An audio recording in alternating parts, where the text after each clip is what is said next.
वाळू कर्पूर गौरा जय देव कर्पूर गौरा भोळा नयनी विशाळा अर्धांगी पार्वती सुमनांच्या माळा विभूतीचे उधळण शुभकंठ निळा ऐसा शंकर शोभे उमारती ओ वाळू भावती ओ वाळू कर्पूर गौरा जय देव धरून ठेवा.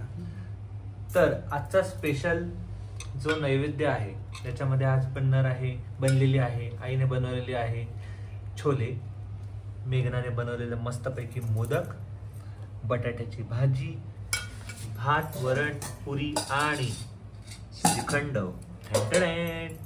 एक नंबर असा आजचा बेत आहे. आज काय बाबा मजा आहे बाप्पाची. आम्ही छोटं सामान घेऊन निघा. बाप्पाचा नैवेद्य दाखवण्याचं चालू आहे. हे बघा, आज सगळं बाप्पाचं फेवरेट बनलेलं आहे. ॲक्च्युली माझं फेवरेट बनलेलं आहे. बाप्पा म्हणेल स्वतःच्या नावावर माझं नाव कसं खपवू नको. नाही असं काय नाही बाबा, मला आवडलेलं आहे. उत्तर आभूषणं समर्पयामि हस्त प्रक्षालनं समर्पयामि मुख प्रक्षालनं.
आता हे बंद करूया.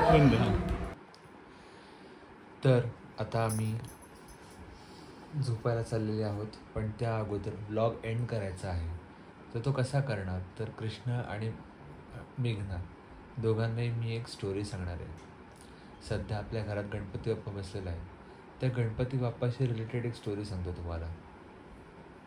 काय झालं, एकदा गणपती बाप्पा आणि एक असुर होता, आमलासूर नावाचा. त्या दोघांचं राक्षस. तर तो खूप लोकांना त्रास देत होता. तर मग गणपती बाप्पाने त्याच्यावर फायटिंग केली. का तर त्याला पहिले तर वॉर्निंग दिली की तू असं नको त्रास देऊ, पण तो काय ऐकला नाही. शेवटी त्यांच्यामध्ये झाली फायटिंग. आणि त्याला असं वरदान होतं की त्याला कोणी मारू शकत नव्हतं. तर मग काय करायचं इतके दिवस त्यांचं ते युद्ध चालू होतं, पण ते काही संपलं नाही. म्हणून मग त्यांनी काय केलं, शेवटी वैतागून गणपती बाप्पा एकदम मोठा झाला. एकदम जास्त त्याने आपलं स्वतःचं शरीर वाढवून घेतलं आणि त्या अमलासूरला खाऊन टाकलं. आता खाल्ल्यानंतरही तो हसत पोटात गेला, कारण त्याला माहीत होतं त्याला कोणी मारू शकत नाही. आता अमलासूर पोटात गेल्यानंतर गणपती बाप्पाला व्हायला लागली जळजळ, पोटात मळमळ व्हायला लागली, ॲसिडिटी व्हायला लागली.